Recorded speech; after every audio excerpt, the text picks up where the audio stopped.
Título da lição, verso. Os apóstolos e a lei. Okay. A lei é santa, e o mandamento santo, justo e bom. Romanos 7:2. Okay. Antes da gente pensar na lição, vamos dar uma olhada nos objetivos para essa semana. Pode me ajudar o que a gente deveria ter aprendido essa semana. Que os escritos dos apóstolos não demonstram que a lei foi mudada nem anulada. Okay. Então, o primeiro objetivo, que é o aprendizado dessa semana, é entender a permanência ou a validade da lei, que na verdade tem sido o tema do trimestre inteiro. E de que os apóstolos, ou seja, o Novo Testamento e toda a abordagem do cristianismo, não anula a vigência ou a permanência da lei. Qual é o sentimento resultante de descobrir isso? Confiança na natureza imutável da palavra de Deus. Okay. Resultante disso, o sentimento resultante disso é de estabilidade. Ou seja, Deus não muda. Não muda a sua promessa, não muda seus parâmetros, não muda seus paradigmas. A estrutura de Deus é confiável, ela é perene. Então, o resultado de perceber que o Novo Testamento não contradiz o Velho, não contradiz a lei, não contradiz aquilo que era o plano de Deus em todas as épocas, é poder confiar que Deus não muda, que Deus é estável. E o terceiro é a prática, o que a gente faz uma vez que saiba disso. Demonstrar na vida cotidiana um contexto amoroso para introduzir a lei de Deus. Ok? Então, a prática é colocar a lei no seu devido lugar, e não só colocá-la no seu devido lugar enquanto vida ou enquanto vigência, mas colocá-la no seu devido lugar enquanto abordagem.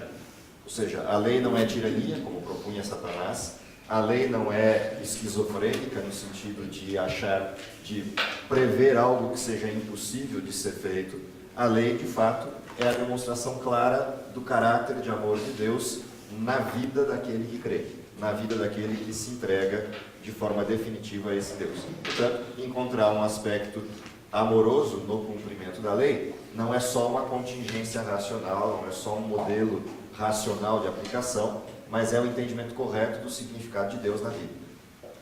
Amar, no sentido amplo da palavra, a Deus sobre todas as coisas e ao próximo como a si mesmo, é a resultante direta desse formato de entendimento da lei, de que a lei seja a expressão do caráter de Deus. Pensando nisso, então a gente volta para a lição. De que forma há conflito aparente entre os apóstolos e a lei? De que maneira o Novo Testamento, em algumas circunstâncias, dá a impressão, ou sugere a impressão a leitores, de que a lei possa ter sido abolida ou perdido a sua vigência, ou pelo menos não ser aplicável da forma como era no Velho Testamento, na abordagem do Velho Testamento. E se essa contradição existe mesmo, qual deveria ser a postura do cristão? E se não existe, por que não existe? Essa é a discussão inteira da lição dessa semana. Portanto, o texto da lição dessa semana, ou a proposta da lição dessa semana, discute 4 elementos de forma bem direta. Lei e graça, como pontos centrais aí da discussão, e num paralelo disso, fé e obras. Esses são os temas aí de discussão que percorrem a abordagem dos apóstolos listados aí na lição dessa semana. Antes da gente entrar propriamente nessa discussão do que os apóstolos propunham sobre esse tema, tem 3 coisas importantes logo na introdução da lição que é interessante de observar. Qual é o grande questionamento das pessoas no século XXI, aliás, já há bom tempo, desde o 2º século da era cristã, mas qual é o grande questionamento que as pessoas têm a respeito da validade e aplicabilidade da lei? E aí tem 3 tópicos interessantes para guardar aí na memória auxiliar, no texto ou em algum lugar onde seja de fácil consulta, sobre os tópicos abordados contra a lei. O primeiro deles, abre lá na introdução da lição. Por que tantas pessoas contrariam a lei? Essa é a pergunta. A despeito da gente ter evidência suficientemente sólida no Novo Testamento de que a lei não foi extinta. Então, qual é o argumento? Primeiro argumento. Alguns, como temos visto, consideram certos textos do Novo Testamento que condenam uma falsa compreensão da função da lei, mas concluem que o problema está com a própria lei. Então, qual é a abordagem do mundo evangélico como um todo no olhar para a lei? A abordagem é: a lei não tem validade, a lei não tem validade na abordagem atual, porque alguns dos textos do Novo Testamento aplicam equívocos ou problemas com essa lei. Bom, a gente tem uma série deles que estão aí na lição.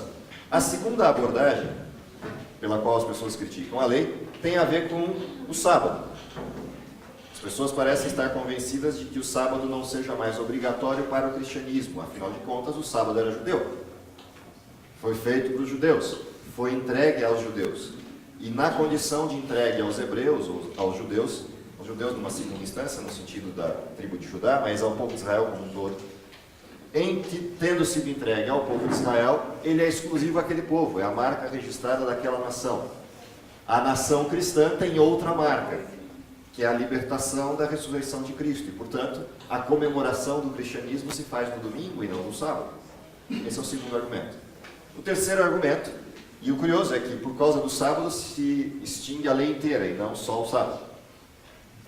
Já que não dá para dar um tiro só no sábado e retirá-lo da lei, o que faria o mundo evangélico ser concordante ao mundo tradicional cristão, que é o católico.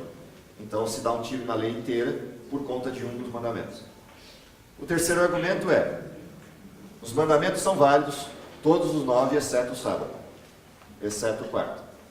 Então essa é uma outra forma de argumentação, uma outra abordagem, e essa abordagem de que o quarto mandamento tenha sido retirado e a ressurreição de Cristo comemora o quarto mandamento é a abordagem de tradição, que desde o terceiro século se discute enquanto aplicação do movimento católico. Esses 3 argumentos são os principais argumentos contra a lei. Portanto, o nosso olhar para os apóstolos, que era o objetivo da lição dessa semana, é tentar enxergar naquilo que os apóstolos dizem. Aqui tem alguns deles, não todos, mas alguns desses apóstolos, listados como contraponto. O primeiro deles, obviamente, Paulo, não podia ser diferente. O grande problema na discussão da teologia dos mandamentos reside em Paulo, porque é Paulo quem dá um tiro de canhão no meio da validade da lei, ao abordar alguns textos que são esses que estão listados aí na lição. Vamos a eles. Primeiro texto, Romanos 3, verso 28. Concluímos, pois, que o homem é justificado pela fé, independente das obras da lei. Esse é o primeiro dos textos que estabelece o conflito entre esses elementos aqui. Então, qual é o ponto central de leitura quando a gente olha para esses textos? Eu posso focar a lei ou posso focar o tema do texto. A escolha do foco é minha, porque sou eu que estou lendo. Mas a escolha do foco correto não é minha, é do autor. E o primeiro grande problema na leitura dos textos do Novo Testamento reside nisso. A grande maior parte das pessoas que lê o Novo Testamento lê à luz de sua prática e não à luz da autoria. E, portanto, quando eu olho para o texto a partir da minha prática ou da escolha que eu fiz por minha prática, eu cometo um equívoco de focar o ponto errado do texto. Vou reler o texto. O texto diz assim: concluímos, pois, portanto, ele é a conclusão do quê? De algo que vem sendo discutido antes. Portanto, esse texto jamais poderia ser lido à luz do próprio texto. O texto já começa dizendo que ele é uma conclusão de algo. E eu teria que voltar para ver que algo é esse que está discutido em Romanos 3, 1 a 27. Segundo, o texto diz: concluímos, pois, que o homem é justificado pela fé. Portanto, qual é o tema da conclusão? O tema da conclusão é justificação. Tudo que foi discutido antes se conclui. O homem, que homem? O homem que precisa ou carece de justificação. Bom, olha para o gráfico. Qual é o homem que carece de justificação? Todo aquele que comete o quê? Pecado. Portanto, todo sujeito cujas obras são más e cuja maldade quebra a lei. Portanto, a conclusão do verso 28 é: esse sujeito só pode ser justificado de que jeito? Pela fé. Em quê? Na graça. Portanto, o texto não está discutindo o quê? A validade ou não validade da lei. Ele está discutindo a validade da lei para fazer o quê? Justificar o indivíduo. O que a lei fez com o indivíduo? Ele quebrou a lei por causa de obras más e a lei botou o sujeito aonde? Morto, condenado. O único jeito de ele escapar da condenação é, para sair dessa cruz a qual ele está condenado, alguém tem que fazer o quê? Ocupar o seu lugar. E fazer isso de graça. E ele tem que acreditar que isso seja possível. Portanto, justiça só é possível mediante o quê? Fé. Fé em quem? No sujeito que ocupa a cruz no meu lugar. Quando eu olho para a lei e não para o contexto do verso, qual é a impressão que eu tenho? Se a justiça vem da fé independente da lei, então a lei não serve para nada. Vírgula. Serviu. Serviu para dizer o quê? Que eu estava morto e preciso de graça. Para isso serve a lei. A lei não justifica mesmo. Paulo está correto, coberto de razão. E é por isso que o próximo verso, na carona desse, se a gente fosse continuar lendo o texto, a gente vai esbarrar lá no verso 31, que vai dizer o quê? Anulamos, pois, a lei pela fé? Ele vai responder, ó, se alguém tem dúvida do que eu estou falando, anulamos a lei pela fé? Não, de maneira alguma. Antes, pela fé, confirmamos o quê? A lei. É a fé na graça que confirma que a lei fez o seu papel. Eu só preciso de graça se a lei me condenou. Se a lei não me condenou, preciso de graça? Não. Preciso de salvação se a lei não me condena? Não. Preciso de Cristo para substituir meu lugar na cruz se a lei não me condena? Não, porque eu não estou na cruz. Então, a fé confirma a validade da lei. Mas a validade da lei para o seu serviço. Qual é o serviço da lei? Pela lei vem o pleno conhecimento do pecado. Eu não saberia o que é pecado se a lei não tivesse me dito: não adulterarás, não matarás, não cobiçarás. Mas porque a lei me mostrou o pecado revivido em mim, ou reavivado em mim, fez o quê? Me matou. Portanto, a lei me condenou. Agora eu preciso do quê? Justificados, pois, mediante a fé, temos paz com Deus. Esse é o desenho. Então, toda a abordagem de Paulo vai sempre ser esse binômio entre lei e graça. O papel da lei e o efeito maravilhoso da graça sobre aquele que crê. Nesse contexto, ler os outros versos fica fácil. Então, se a gente for a Romanos 6, o verso 14, o que diz lá? Porque o pecado não terá domínio sobre vós, pois não estáis debaixo da lei, e sim debaixo da graça. E eu leio o texto, qual é a impressão que eu tenho?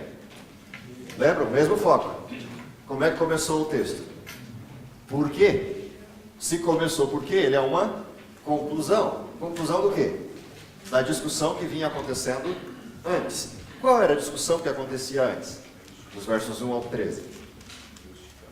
A possibilidade que eu tenho de praticar a lei e ser salvo por ela, ou ser condenado por ela. E qual é a conclusão? Eu não vou mais ser dominado pelo pecado, porque a graça de Cristo me salvou e colocou-me em novidade de vida.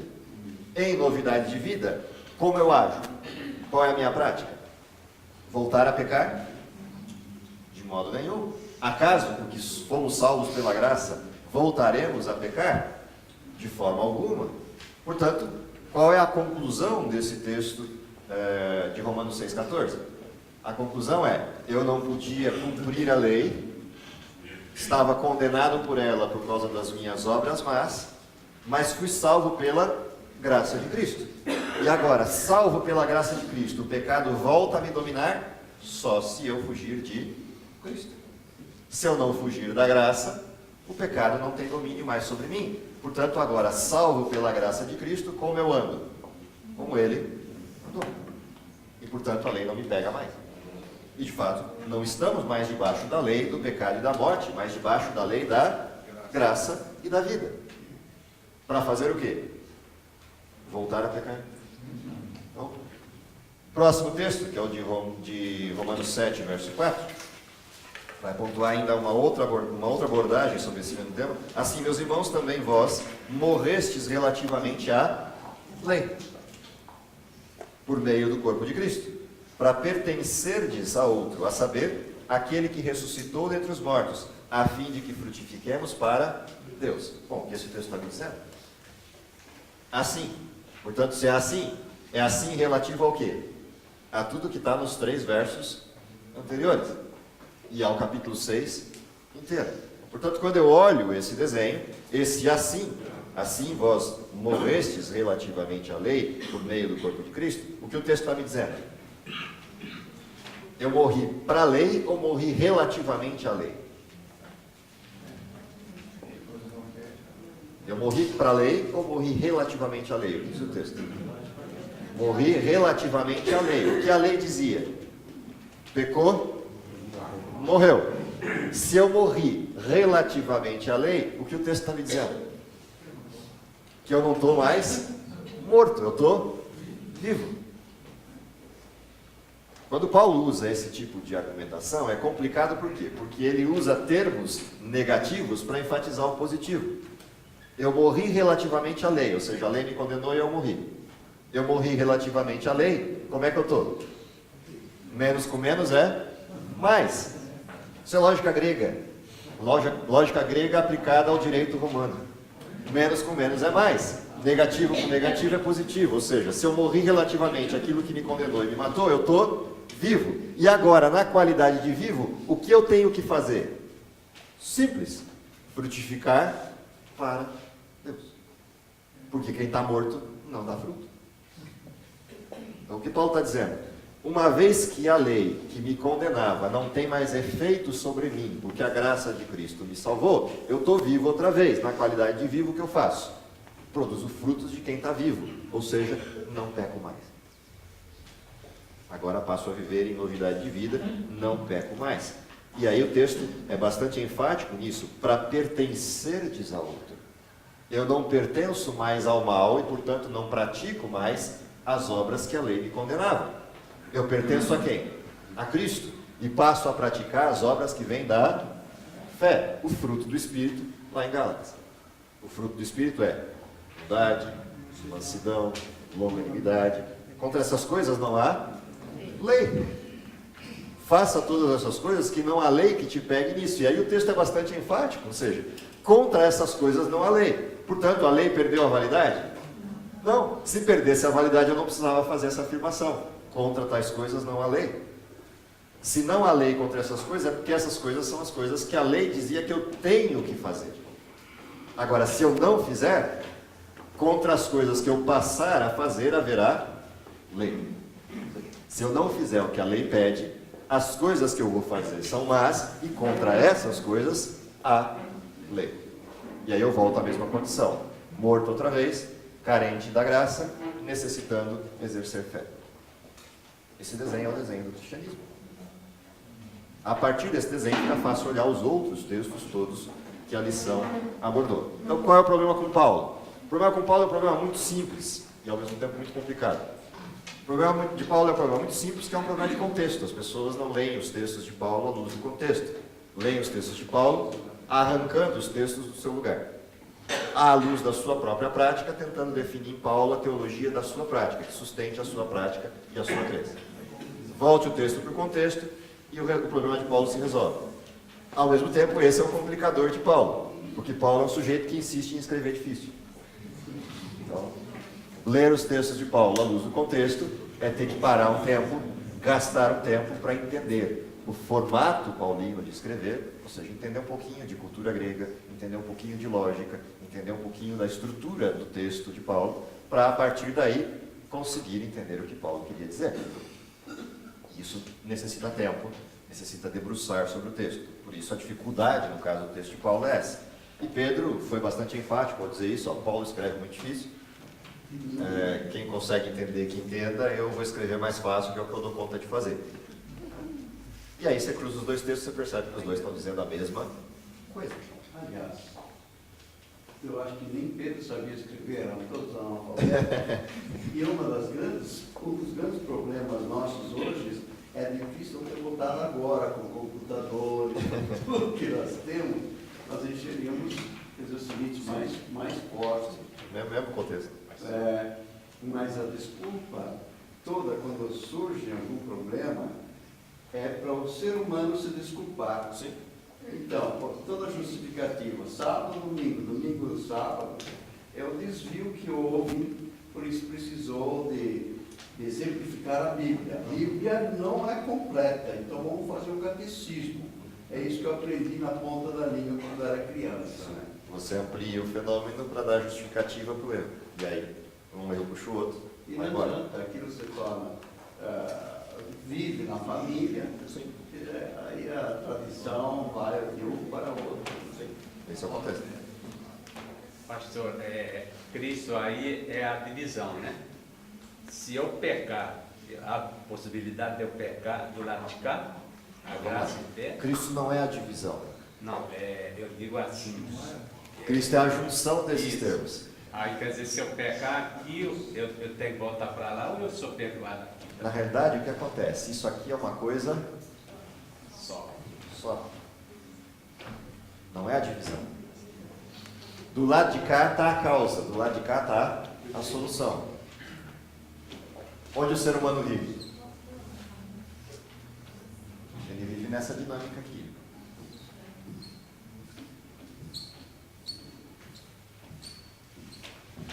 O tempo inteiro nessa dinâmica. Qual é o sonho de consumo de Deus? Que essa dinâmica termine. Eu vivo aonde? Só aqui. Que a dinâmica seja essa aqui, só. Pura e simplesmente. Mas eu não vivo aqui. Eu vivo fazendo isso. Eu giro aqui, pratico obras más, retorno a graça, sou perdoado. Pratico obras más, retorno a graça, sou perdoado. Se você quiser olhar isso de forma bem simples num texto, é pegar o texto de João. 1 João capítulo 2. Filhinhos, essas coisas vos escrevo para quê?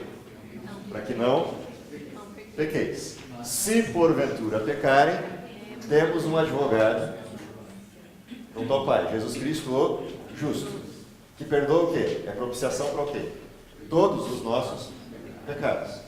Então, qual é a intenção de Deus? Que eu viva aqui, nesse contexto. Mas, se por acaso eu insistir em voltar para cá, o que eu posso ter certeza? Isso aqui não perde a validade.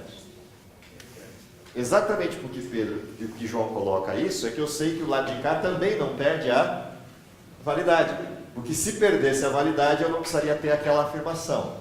Se, porventura, pecar.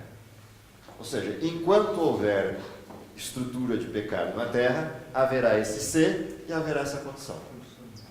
O dia que não houver mais pecado na terra, ou seja, quando os céus e terra passarem, Mateus 5, 17 a 20, quando os céus e terra passarem, o que não terá mais validade? Lei. A lei. Qual lei? Que é o velho mandamento. A lei do pecado e da Morte. morte. Mas qual lei continuará em vigor? A lei que é o centro do modelo. Essa nunca perde a validade. Por quê? Essa lei não está do lado de cá. Ela está onde? Do lado de... que era onde Deus queria que nós vivêssemos o tempo inteiro. Essa lei é perene. Ame a Deus sobre todas as coisas e ao próximo como a ti mesmo. Nisso se resume toda a lei e os profetas. Tudo que está aqui está em função do quê? Do pecado. Extinto o pecado, tudo que está aqui aponta para onde? Amar a Deus sobre todas as coisas, primeiro código legal. Amar ao próximo como a mim mesmo, segundo código legal. Portanto, a essência da lei é uma. A prática da lei é que é má. E não é por causa da lei. É o que Paulo dizia. É a lei que é problema? Não. Sou eu que sou o problema. A lei é santa, justa e boa. O problema não é a lei. O problema sou eu. O meu pecado avulta a lei. Avilta a lei. O meu pecado é que torna a lei má. Mas não é a lei que é má. Eu é que torno a lei má pelo meu falso exemplo de cumprimento da lei. Esse é o desenho que se faz a partir dessa regra que a história do pecado impõe. Então, nesse contexto, ou seja, nesse giro que a gente dá na história, o próximo apóstolo que aparece em discussão é Pedro. E aí tem um texto interessante, aliás, dois textos interessantes para a gente olhar na história de Pedro. O primeiro é Pedro 2,9, diz assim: vós, porém, sois raça eleita, sacerdócio real, nação santa, povo de propriedade exclusiva de Deus, a fim de proclamardes as virtudes daquele que vos chamou das trevas para a sua maravilhosa luz. Ora, o que esse texto está me dizendo claramente? Para quem Pedro está escrevendo? O povo de Israel? Ele está escrevendo para quem? Hebreus conversos ao cristianismo. Portanto, já não é mais o povo de Israel clássico. E para esse povo ele está dizendo que eles são o quê? Sacerdócio real. Mas com um fim. Qual é o fim? Proclamar o quê? As virtudes daquele que nos chamou das trevas para a maravilhosa luz. Portanto, o que eu estou proclamando para os outros? O Evangelho? Pedro não nega o Evangelho. Mas o que eu proclamo ao demonstrar para os outros quem eu sou? As virtudes de quem me chamou. Ou seja, o que é virtude? O que é essa palavrinha, virtude? Colocada aqui no plural. Virtudes são as minhas qualidades. Qualidades pautadas no quê? Que a palavra virtude significa para quem está escrevendo nessa época de Pedro? Acho que ser humano, isso. Virtude tem a ver com essa palavra aqui. Ó.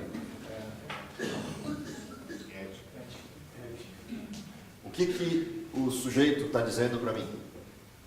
Uma vez salvo das trevas para a luz, o que os outros veem em mim? Todos os característicos da ética de Cristo, suas virtudes. Manifestas em quem? Em quem creu, em quem foi salvo. Portanto, já não sou eu quem vive, é Cristo que vive em mim. Quem me vê a mim, vê ao Pai. Esse dizia Cristo. Quem vê a mim enquanto cristão, vê quem? O Cristo a quem eu sirvo. E vê isso pelo quê? Pelas minhas ideias? Vê pelas minhas obras? Vê pela minha prática? Vê pela minha virtude? Que não é minha, é de Cristo. Portanto, proclamamos as virtudes de Cristo, ao vivê-las na nossa vida. Esse é o desenho do cristianismo que Pedro está exaltando aqui, trazendo à baila. E quando ele nos traz a referência de sacerdócio, para onde ele nos remete? Para a mesma eleição que foi feita ao povo de Israel. Qual era o motivador da eleição? Vocês serão o meu povo e eu serei o seu Deus. E os parâmetros de que vocês sejam o meu povo estão pautados na obediência incondicional aos meus mandamentos. E eu os escreverei no seu coração. Esse é o desenho do sacerdócio real, da estrutura da nação que foi eleita. Por isso a comparação com os textos de Êxodo 19, verso 6 e o contexto dos 10 mandamentos. Quando Deus chama o seu povo, chama para isso. Demonstrem que eu estou presente na terra. Miguel? Eu estou procurando um verso aqui, não estou lembrando agora, mas diz assim: aquele que é nascido de Deus não peca. Mas umas coisas assim, eu gostaria que você dissesse alguma coisa sobre isso. Todo sujeito que passou para o lado de cá, peca? Não. Acabou o pecado. Quando é que eu peco? Quando eu estou em transição? Não. Quando eu faço o quê?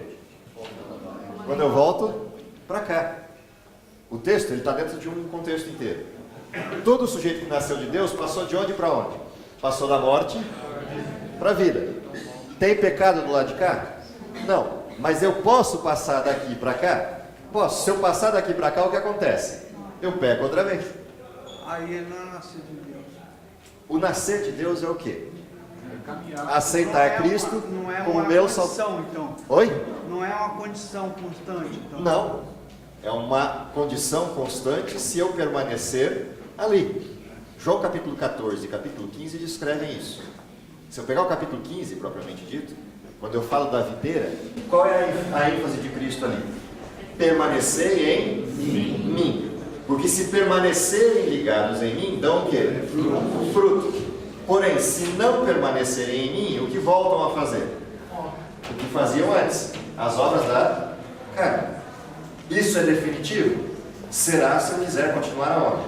Aqui. Mas se eu disser, quero o advogado outra vez, quero a graça outra vez, para onde eu passo? Para cá. Nascido de Deus outra vez. Quanto tempo isso deve acontecer? Lucas capítulo 15 ou 20, diz lá, tome a sua cruz quando? Cada dia. E aí vem e me segue. Qual é a cruz? A cruz é a luta para permanecer do lado de cá. Essa é a cruz. A cruz não é a luta para não pecar. A cruz é a luta para permanecer ligado a Cristo. Permanecendo ligado a Cristo, eu não peco. Todo que é nascido de Deus, não peca. Esse é o resultado direto. Quando é que ele pega? Desconecta um segundo, está pecando. Desligou, pecou. Tem alternativa. Só que a gente desliga várias vezes ao longo da vida e ao longo dos dias. Cada vez que eu desligo, o que eu necessito?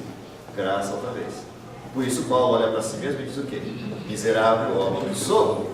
Quem me livrará do corpo dessa morte? Porque com a minha mente sirvo a Deus, mas vejo nos meus membros outra lei. A lei do pecado e da morte que me remete a pecar outra vez. Graças a Deus por Jesus Cristo que me permite o quê? Viver separado disso. Mas quando? Quando eu estou ligado a Cristo. Desligou, a lei se manifesta outra vez. Volta a pecar. Até quando? Quando fechar a porta da graça. Até quando Cristo definir o modelo. E era aquele decreto, né? Quem é injusto, Fique na prática da justiça, quem é justo, pratique justiça ainda. Porém, esse elemento é um elemento de fora para dentro e não de dentro para fora. Ou seja, salvação só se faz por milagre. O pecado reside em mim, eu sou pecador. Vivo no mundo de pecado e sou pecador. Se eu só vivesse no mundo de pecado, era possível santidade hoje, mas não é. Só será possível quando? Lá. A única santidade possível hoje é aquela que carece da graça de Cristo e depende da comunhão com Ele. Essa vence o pecado. Mas ela não vence o quê? A existência do pecado em mim. Ela pode até vencer as minhas atitudes pecaminosas. Ou seja, se eu estou ligado a Cristo, o pecado não me domina e eu não peco. Mas o pecado ainda existe em mim. Portanto, uma desligadinha que eu dou de Cristo, esse pecado que está em mim me domina outra vez. enquanto eu estiver do lado de cá, eu posso dizer, estou salvo. Quando você cruzar a linha, você pode dizer que está salvo, mas está salvo por quê? Porque essa atitude veio de fora para dentro. Condicionalmente. Exatamente. Sempre nessa condição. Sempre dessa. Estão trocando a pilha do professor.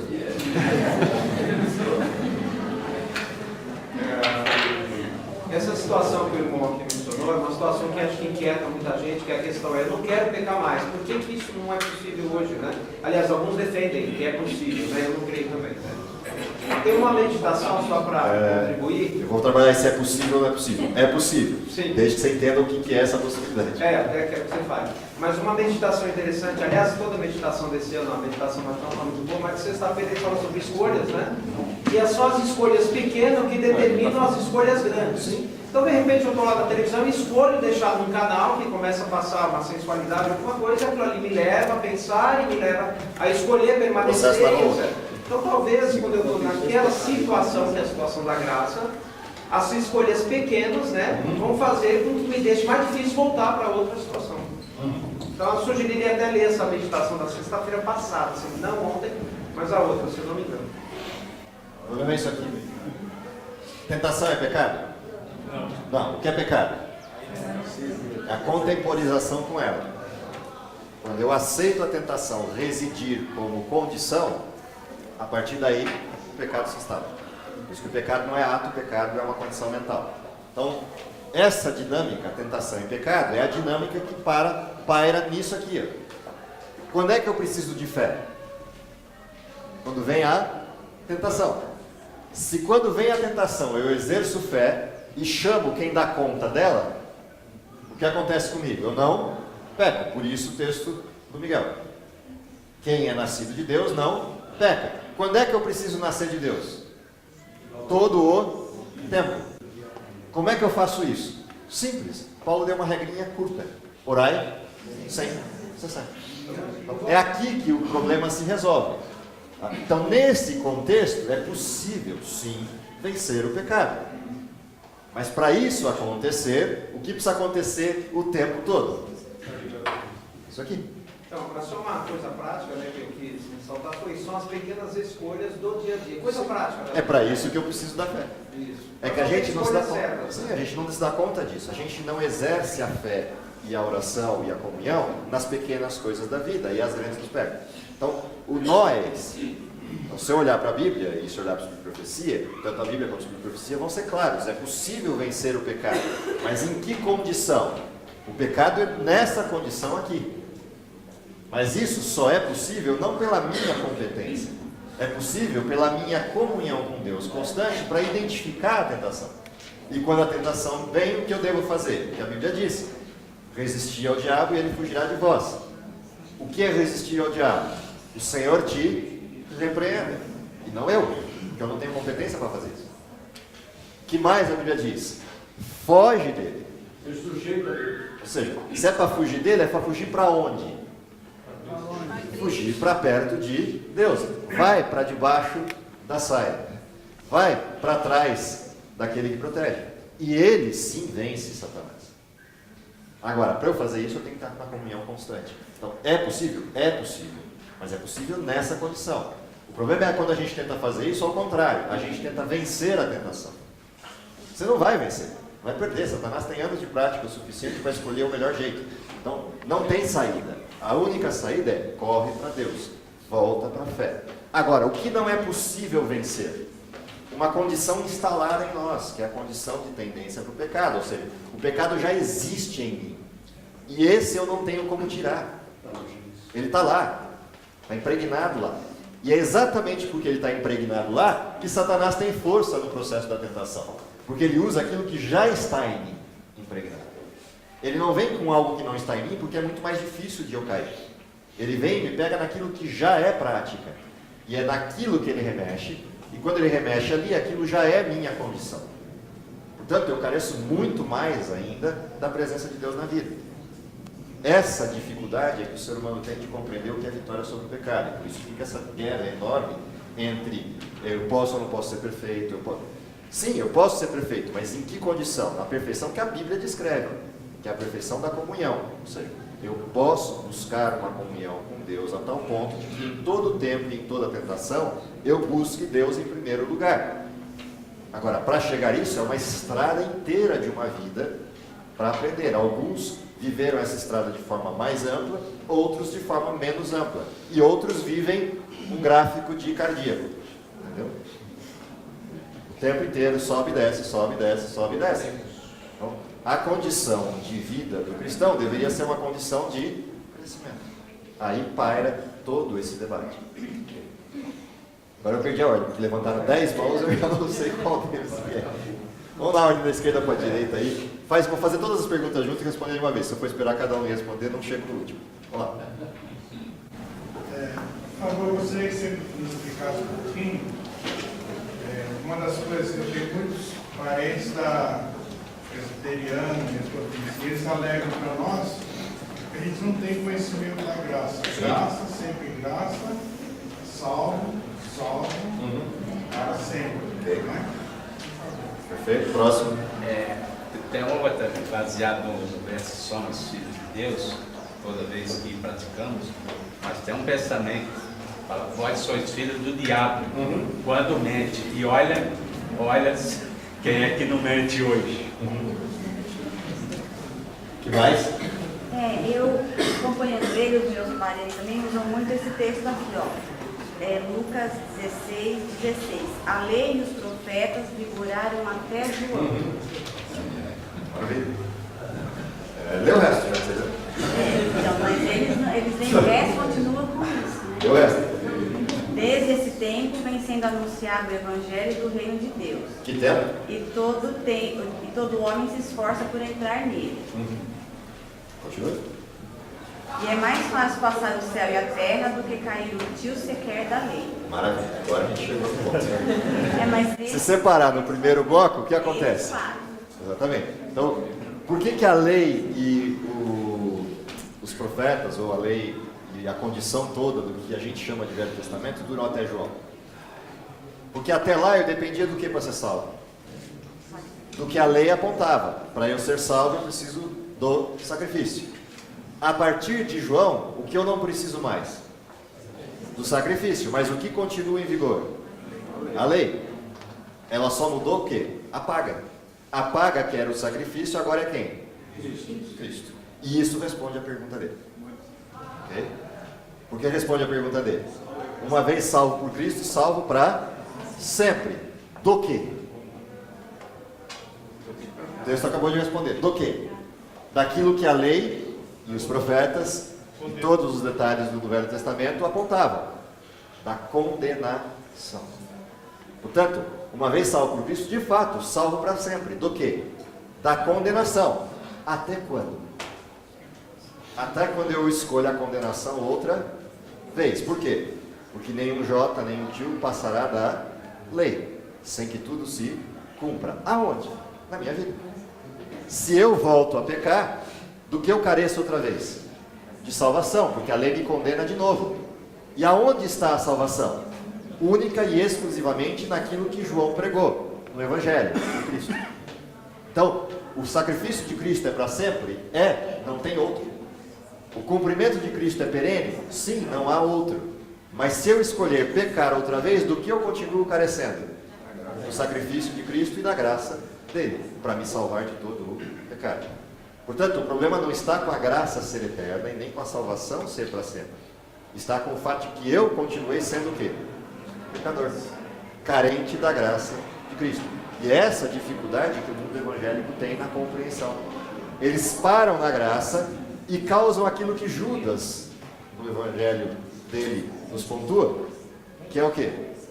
Libertinagem na graça. O que é libertinagem da graça? Que ele faz evidenciar ali.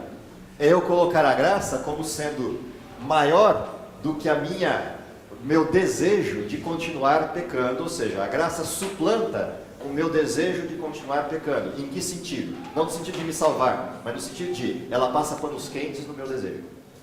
Isso é libertinagem da graça. Ou seja, pode continuar pecando tudo que você sempre quis, fazendo tudo que você sempre quis fazer. Por quê? Porque a graça é tão abarcante que não há pecado que ela não dê conta. Ah, sim, o pecado contra o Espírito Santo, que é resistir à voz e o senhorio de Deus. Se eu resistir à voz e o senhorio de Deus, eu peco contra o Espírito Santo. Eu peco contra aquele que faz três coisinhas: me convence do pecado, da justiça e do juízo. E eu começo a achar que eu estou vivendo acima da lei. Não, eu não vivo acima da lei. Eu vivo abaixo dela. Em que sentido? No sentido de que a lei é Deus. Eu não estou debaixo da sua condenação, mas estou debaixo da sua vigência. Eu não estou acima de Deus. Essa é a intenção de Satanás. Subirei as mais altas nuvens, serei semelhante ao Altíssimo. Eu quero ser maior que Deus. E aí o que a Bíblia me diz? Não dá. Que é a última parte do texto que eu pedi para você ler. Por isso que eu pedi para você continuar. Ninguém está acima da lei, exceto Deus, que é o legislador. E eles passam depois a não confiar mais em Jesus. Sim. Se eu estou no modelo de uma graça que vai a esse nível extremo, já não sou mais de Cristo, eu sou autossuficiente. Esse é o desenho. Inclusive Judas, ali, né? Judas, ele deixa claro também que a transgressão da lei, a infidelidade, trouxe terríveis consequências causadas pelas declarações de eles e Deus. Então a graça não impediu as consequências. Não. Porque A graça só me livrou da morte, mas não das consequências do erro.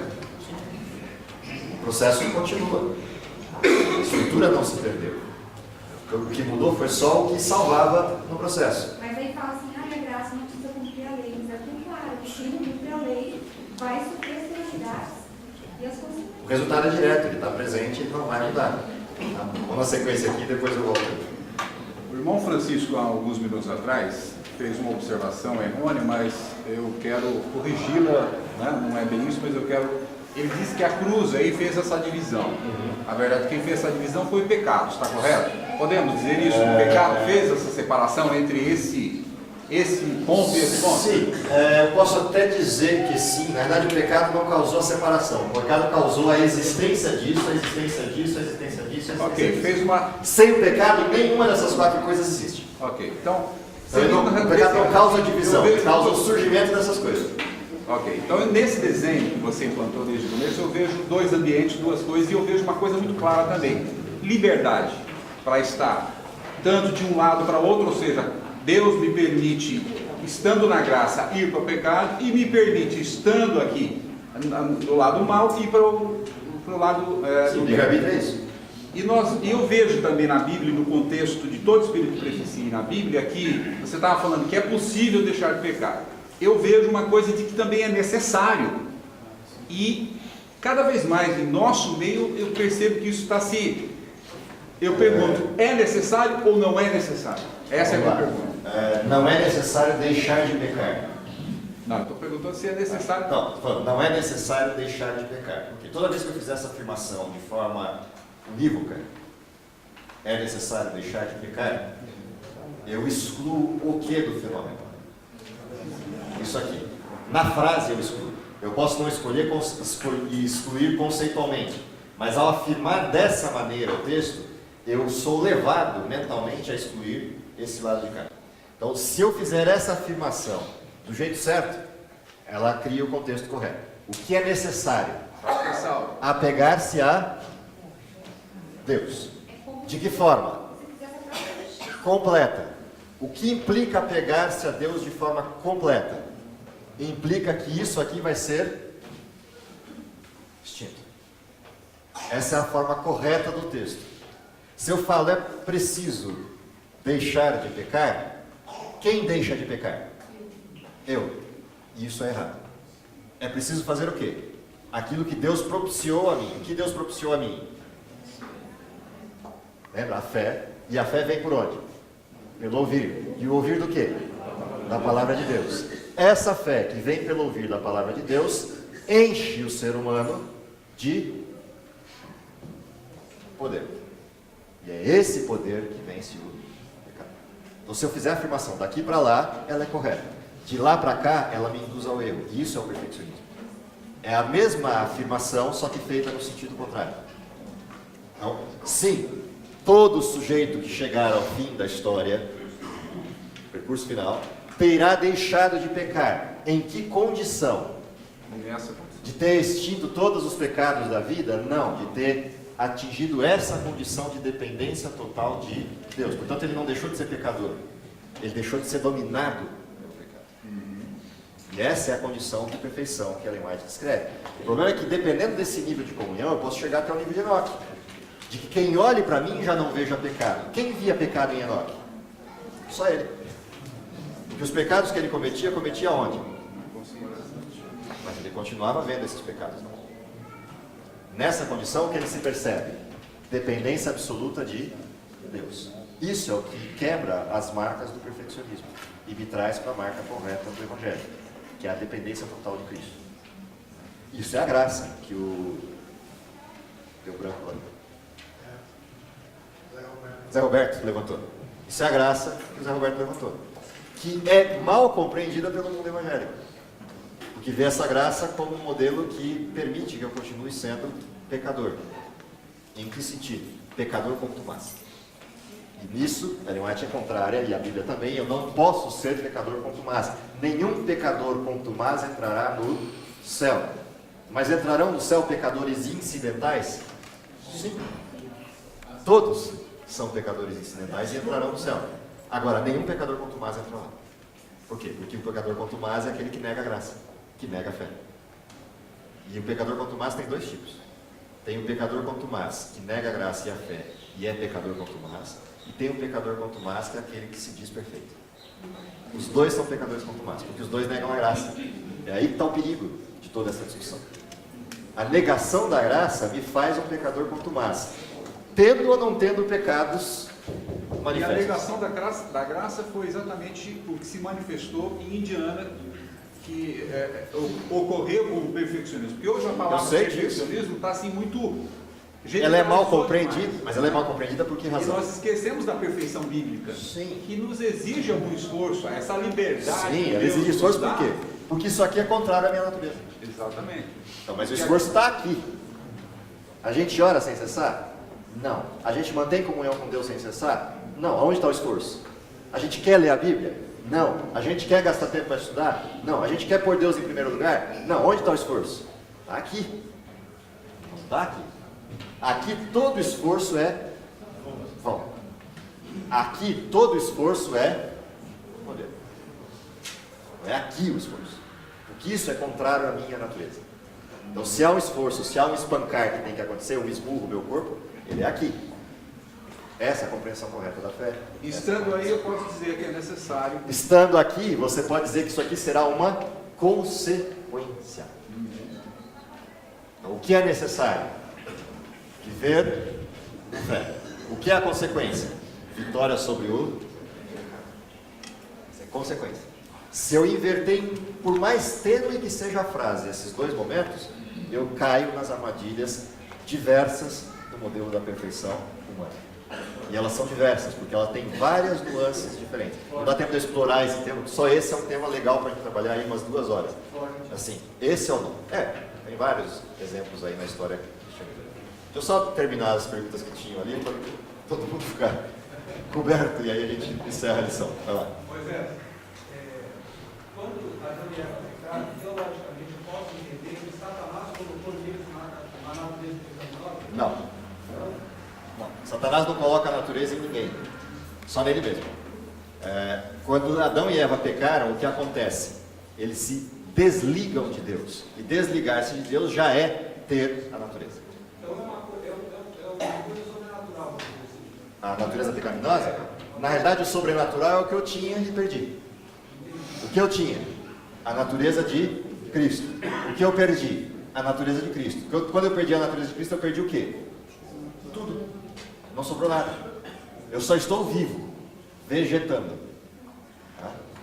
Essa é a perda. Então, há uma força espiritual? Sim, a força espiritual é de influência. Mas a força natural é do pecado. Eu me desliguei de Deus, perdi a natureza de Deus. Perdi no sentido da natureza perfeita da criação. Perdi isso, eu perdi tudo. Logo, eu não tenho mais livre-arbítrio, não tenho mais nada. O que eu perdi foi aquilo que eu tinha. Eu era livre, não sou mais. Minha tendência era exercer a vontade de Deus, não é mais. Portanto, o que sobrou? Um vazio. Esse vazio é preenchido pelo quê? Esse sim, é preenchido pelo pecado. Ou seja, pelo meu desejo de servir ao meu novo dono. Então essa condição, essa ideia do reino alto, significa a Satanás falar a Deus, você não pode mais atuar nessa pessoa. Sim. É eu agora. Sim. Então é isso que acontece. Sim. Quer dizer, o que Satanás está até hoje querendo, você não tem direito de atuar. Exatamente. O que Cristo fez imediatamente após o pecado? Primeiro fez perguntas para o sujeito entender a sua condição. Para Adão ou para Eva? Para Satanás ele não faz pergunta alguma porque ele já sabia. Ele só dá a condenação. Imediatamente na condenação de Satanás, o que Deus já condena de cara. Porém, percebeu o que aconteceu? Você perdeu a condição de Deus. O que Deus faz? Eu vou enfiar aí de novo essa mesma condição. Eu não vou tirar o vazio, mas eu vou colocar um paralelo. Portanto, dentro de você agora estabeleceu-se um conflito, uma inimizade entre você e Satanás. Mas também está em você uma inimizade entre você e Deus. Escolhe qual dos dois lobos você quer alimentar. Quem dá comida para os dois é você. Quer dar alimento para o lobo de Satanás é contigo. Quer dar alimento para o lobo de Deus é contigo. O lobo que você alimentar vem surto. Mas o lobo nunca será morto. Ele está lá. Pode estar desnutrido, coitadinho.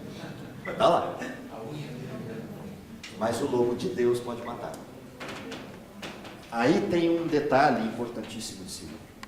Embora o lobo de Satanás não possa ser morto, só na redenção, na glorificação. O lobo de Deus pode ser morto antes da hora. Por isso a Bíblia adverte contra o pecado com o Espírito Santo. Entendeu? Quando ouvirdes as palavras de Deus, não endureçais o vosso coração. Bem lembrado do texto. Por quê? Porque eu posso matar de fome o lobo de Deus. Esse eu posso matar. Por quê? Porque quem mata ele é o livre-arbítrio. O outro eu não posso matar porque o livre-arbítrio de Satanás está imposto no universo. Até quando? Até quando seja julgado. Aí Deus pode matar. E ele só será morto porque eu escolhi Deus. Eu quero alimentar só o seu lobo. Então eu mato o outro de desnutrição, deixo o outro desnutridinho lá. Quando chegar no final, Deus fala, ok, você escolheu ficar comigo, agora eu mato o outro lobo. Esse é o desenho. Se a gente se perder desse desenho, a gente cai nas armadilhas. Entendeu? Isso é que é o processo. Portanto, é dar comida para o lobo certo que é o processo da salvação. E não tentar matar o lobo errado, porque tentar matar o lobo errado é impossível. Só Deus tem esse poder. Sem dúvida, esse desenho deixa claro isso daí. Então, beleza, só estou reilustrando isso aqui para a gente entender esse fenômeno, porque essa é a discussão que para em todos esses temários da perfeição. Tinha mais uma observação? Batei? Filho do diabo. Oi? Filho do diabo. Ah, a questão de somos filhos do diabo? Está aqui no desenho. Quem eu escolhi meu pai? Lá, a observação do Zanella. Zanella? Não. Oi? Heron, desculpa, Heron. Quem eu escolhi ser meu pai? Adão e Eva. Quem eu escolhi? Eu escolhi meu pai. Não quero Deus, quero o diabo. Portanto, eu sou filho de quem? Diabo. Por quanto tempo? Todo o tempo? Não. Até que eu escolha o quê? Ser filho de Deus. Mas quem continua sendo meu padrasto? Entendeu? Tá lá, eu não tenho como escapar. Sério, eu não tenho como escapar. Eu escolhi meu pai. Tá? Cruzei daqui para cá, escolhi meu pai. Mas quem continua sendo meu padrasto? Basta eu desligar um pouquinho do meu pai, quem assume a conta? O padrasto outra vez. Mas Isso toda é vez que eu solto uma mentira, falo, Satanás é o pai da mentira. Sim. Aí quer dizer que eu estou... O texto está só ilustrando um pecado. Todos os pecados são iguais nessa mesma dimensão, ou seja, o desenho é o mesmo, ele permanece. Qualquer pecado me leva ao padrasto outra vez. E eu passo esse problema. Que Deus nos abençoe para que a gente entenda o significado disso, para entender por que a lei se torna amor, me livrando dessa condição de aprisionamento constante. Querido Pai que está nos céus, te agradecemos em primeiro lugar pela tua maravilhosa graça, pelo teu poder, que nos ajuda a enfrentar as dificuldades desse mundo, na caminhada, na jornada para o céu. Te agradecemos porque essa graça manifesta em Cristo se faz presente de forma constante em nossa vida, propiciando a vitória sobre as tentações, mas acima de tudo propiciando a compreensão plena do teu amor. Para que possamos viver debaixo dessa graça maravilhosa, exercendo a fé que é o dom de Deus, e assim manifestar as tuas virtudes àqueles que ainda não te conhecem. Abrevia em nós a tua vinda, pela nossa vivência contigo, pela nossa submissão à pessoa do Espírito Santo, e principalmente te pedimos o poder maravilhoso desse Espírito para completarmos a tua obra, se possível ainda em nossa geração. Te pedimos todas essas coisas por confiarmos em Cristo e em nome de quem oramos. Amém.